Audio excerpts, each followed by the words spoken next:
Hi friends, ഞാനിവിടെ ഈ Tally ERP9 accounting software എങ്ങനെ ഈസി ആയിട്ട് നമുക്ക് കൈകാര്യം ചെയ്യാം. അതായത് നമുക്ക് കമ്പനി ഉണ്ടാക്കാം, നമുക്കതിൻ്റെ ഫുൾ എക്സ്പെൻസ്, നമ്മളിപ്പോൾ ഒരു കമ്പനി ഓൾറെഡി ഉള്ള കമ്പനി ആയാലും പിന്നെ പുതുതായിട്ട് തുടങ്ങാൻ പോകുന്ന കമ്പനി ആയാലും എന്ത് വേണമെങ്കിലും നമുക്കിനിപ്പോൾ അക്കൗണ്ടിങ് സോഫ്റ്റ്വെയർ പഠിച്ച ആൾ തന്നെ വേണമെന്നില്ല, ആർക്ക് വേണമെങ്കിലും ഈസി ആയിട്ട് ചെയ്യാൻ പറ്റുന്ന രീതിയിലാണ് ഞാനിത് പറഞ്ഞു തരുന്നത്. നിങ്ങൾ ഫസ്റ്റ് പാർട്ടിൽ ഞാൻ പറയുന്നത് ഒരു കമ്പനി എങ്ങനെ ക്രിയേറ്റ് ചെയ്യാം. അതായത് നമുക്കിപ്പോൾ ഒരു കമ്പനി ഉണ്ട്, നമ്മളിപ്പോൾ എൻ്റെ കമ്പനി ഇപ്പോൾ ABC എന്നാണെന്ന് നോക്കാം. അപ്പോൾ നമ്മൾക്ക് കമ്പനി ഉണ്ട്, നമ്മൾ സോഫ്റ്റ്വെയറും റെഡിയാക്കിയിട്ടുണ്ട്. അപ്പോൾ ഞാൻ സോഫ്റ്റ്വെയർ ഓൾറെഡി എൻ്റെ സിസ്റ്റത്തിൽ ഇൻസ്റ്റാൾ ചെയ്തിട്ടുണ്ട്. അപ്പോൾ അത് ഇങ്ങനെ ടാലി ERP9 എന്ന് കാണിക്കും. അപ്പോൾ ജസ്റ്റ് അതിൽ ഡബിൾ ക്ലിക്ക് ചെയ്താൽ അത് ഓപ്പൺ ആവും. എൻ്റെ ഇപ്പോൾ ലൈസൻസ്ഡ് വേർഷൻ അല്ല, ഇത് ഞാൻ എഡ്യൂക്കേഷണൽ വേർഷനായിട്ട് ഇൻസ്റ്റാൾ ചെയ്തൊരു ഇതാണ്. അപ്പോൾ ഞാൻ ആ മോഡ് എഡ്യൂക്കേഷനിലാണ് ഓപ്പൺ ചെയ്യുന്നത്. അത് നിങ്ങളുടെ ഓട്ടോമാറ്റിക്കായിട്ട് ഓപ്പണായി വരും. നിങ്ങളത് ലൈസൻസിൽ വാങ്ങിച്ചു കഴിഞ്ഞാൽ. ഇതിപ്പോൾ നമ്മൾ വർക്ക് ഇൻ എഡ്യൂക്കേഷണൽ മോഡിൽ ആണ് ഞാൻ ചെയ്യാൻ പോകുന്നത്. അപ്പോൾ ഞാനിവിടെ ഓൾറെഡി ഒരു കമ്പനി ഞാൻ ഒരു സാമ്പിളായിട്ട് ക്രിയേറ്റ് ചെയ്തിട്ടുണ്ട്. അതുകൊണ്ടാണ് ഈ പേജിൽ ഇങ്ങനെ കാണിക്കുന്നത്. നോർമലി അത് ഇങ്ങനെ കാണിക്കില്ല. ഞാൻ ഒരു സെക്കൻഡ് ഞാൻ ഇപ്പോൾ പറഞ്ഞത്. അങ്ങനെ കമ്പനി ഒഴിവാക്കി. ഇപ്പോൾ ഇതാണ് ഫസ്റ്റ് നിങ്ങൾ ഓപ്പൺ ചെയ്താലുണ്ടാവുക. ഈ പേജാണ് നിങ്ങൾക്ക് കാണുക. ഇതപ്പോൾ നിങ്ങൾ ജസ്റ്റ് നമ്മൾ കമ്പനി ക്രിയേറ്റ് ചെയ്യാൻ പോവുകയാണ്. അപ്പോൾ നമ്മൾ ക്രിയേറ്റ് കമ്പനിയിൽ ക്ലിക്ക് ചെയ്യുക. ജസ്റ്റ് അവിടെ ക്ലിക്ക് ചെയ്യുക, എൻ്റർ ചെയ്യുക. അപ്പോൾ നിങ്ങൾക്ക് ഈ ഒരു വിൻഡോ കിട്ടും. ഈ ഒരു വിൻഡോയിലാണ് നമ്മുടെ കമ്പനിയെ കുറിച്ചുള്ള കാര്യങ്ങൾ ഫിൽ ചെയ്ത് കൊടുക്കുന്നത്. അപ്പോൾ നമ്മൾ കമ്പനിയുടെ പേര്, ഒരു ഉദാഹരണത്തിലുള്ള ഒരു പേരാണ്, ആ പേര് അടിച്ചു കൊടുക്കുക. പിന്നെ മെയിലിംഗ് നെയിം, അതായത് സെയിം നെയിം തന്നെ ആയിരിക്കും എല്ലാവരുടെയും. അഡ്രസ്സ് അടിച്ചു കൊടുക്കുക. അഡ്രസ്സ് കറക്റ്റായിട്ട് എവിടെയാണെങ്കിലും, ഞാനിപ്പോൾ ഒരു എക്സാമ്പിളായിട്ട് ഒരു കണ്ണൂരെന്നോ എന്തെങ്കിലും അടിച്ചു കൊടുക്കുക. പിന്നെ നമ്മുടെ കൺട്രി എപ്പോഴും നമ്മൾ ഏത് കൺട്രിയിൽ വെച്ചാണോ നമ്മളിത് ചെയ്യണത്. ഇപ്പോൾ ഉദാഹരണത്തിന് ഇന്ത്യയിലാണെങ്കിൽ ഇന്ത്യ, ഇനി വേറെ ഗൾഫ് കൺട്രീസിലാണെങ്കിൽ ആ കൺട്രിയുടെ പേരടിക്കുക. പിന്നെ സ്റ്റേറ്റ്, കൺട്രിയിലാണെങ്കിൽ മറ്റുള്ള കൺട്രീസിലാണെങ്കിൽ സ്റ്റേറ്റ് ചോദിക്കില്ല. അപ്പോൾ പിന്നെ നമ്മൾ പിൻകോഡ് അടിക്കുക.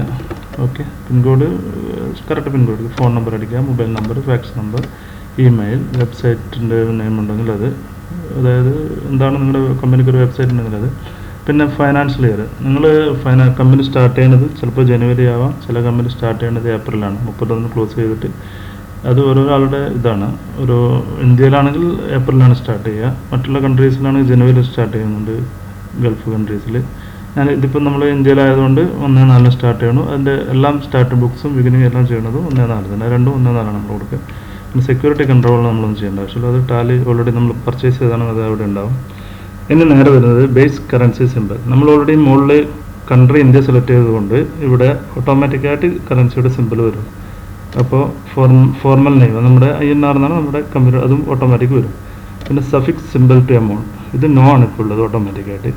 ഇത് നമ്മൾ എസ് കൊടുക്കുകയാണെങ്കിൽ നമ്മൾ എന്തെങ്കിലും ഇതിൽ ചെയ്യുമ്പോൾ ഈ കറൻസി സിമ്പിൾ എല്ലാ എമൗണ്ടിൻ്റെയും ഫ്രണ്ടിൽ വരും.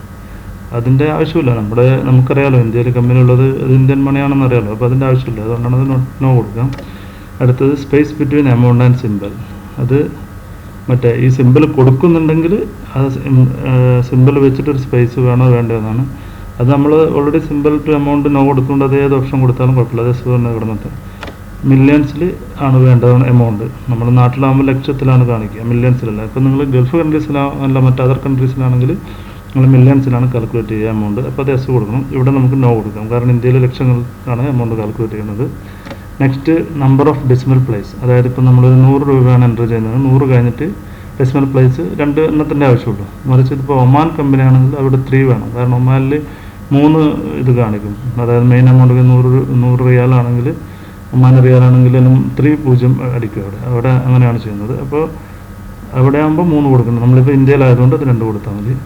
പിന്നെ world represent amount after line, അത് പൈസയാണല്ലോ ഓൾറെഡി. പിന്നെ number of place amount in words decimal പ്ലേസും അതും 2 തന്നെ, 2 ആണല്ലോ നമ്മൾ ഉദ്ദേശിച്ചത്. എന്നിട്ട് ജസ്റ്റ് എൻ്റർ അടിക്കുമ്പോൾ നിങ്ങൾക്ക് ആക്സെപ്റ്റ് യെസ് ഓർ നോ കൊടുക്കും. നിങ്ങൾക്ക് ഇതൊന്നുകൂടി ചെക്ക് ചെയ്യുക, ഇവിടെ വെച്ചിട്ടൊന്ന് മൊത്തത്തിലൊന്ന് നോക്കുക.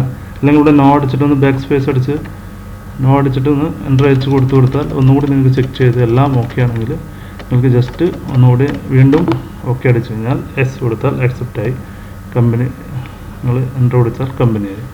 ഇനി നിങ്ങൾ ഒരു എസ്കേപ്പ് അടിച്ചു കഴിഞ്ഞാൽ ഈ പേജിലേക്കാണ് വരിക. ഈ പേജിലേക്ക് വന്നാൽ നിങ്ങളുടെ കമ്പനിയെ കുറിച്ച് അറിയണമെന്നുണ്ടെങ്കിൽ നിങ്ങളിപ്പോൾ റൈറ്റ് സൈഡിലൊരു ഇതുണ്ട്, ഓപ്ഷനുണ്ട്, എല്ലാത്തിൻ്റെയും ഒരു ബാർ ഇതുണ്ട്. അതിൻ്റെ അകത്ത് നിങ്ങൾ F3 എന്ന് പറഞ്ഞ് കണ്ടാൽ F3 Alt F3 എന്നാണ് നമ്മൾ കീബോർഡിൽ അടിക്കുക. ഇതിപ്പം മൗസ് ഉപയോഗിച്ചിട്ടാണെങ്കിൽ ഇവിടെ കമ്പ്യൂട്ടർ ഇൻഫർമേഷൻ ക്ലിക്ക് ചെയ്താൽ സെലക്ട് കമ്പനി, കണക്ട് കമ്പനി, ഇങ്ങനെ എന്തൊക്കെ വരും. അപ്പോൾ നമുക്ക് സെലക്ട് കമ്പനിയിൽ നിന്ന് എൻ്റർ ചെയ്യുകയാണെങ്കിൽ നിങ്ങളുടെ കമ്പനി അവിടെ കാണാൻ പറ്റും.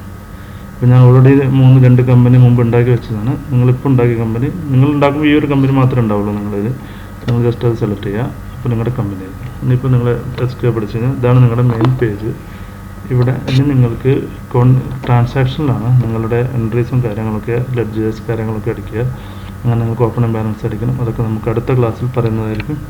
Okay, good bye. എൻ്റെ ചാനൽ നിങ്ങൾ സബ്സ്ക്രൈബ് ചെയ്യുക, ലൈക്ക് അടിക്കുക. ഇനിയും അടുത്ത പാർട്ടുകൾ നിങ്ങൾക്ക് ഓട്ടോമാറ്റിക് ബെൽ ബട്ടൺ കൂടെ അടിക്കുകയാണെങ്കിൽ നിങ്ങൾക്ക് നോട്ടിഫിക്കേഷൻ വരുന്നതായിരിക്കും. Okay, thank you.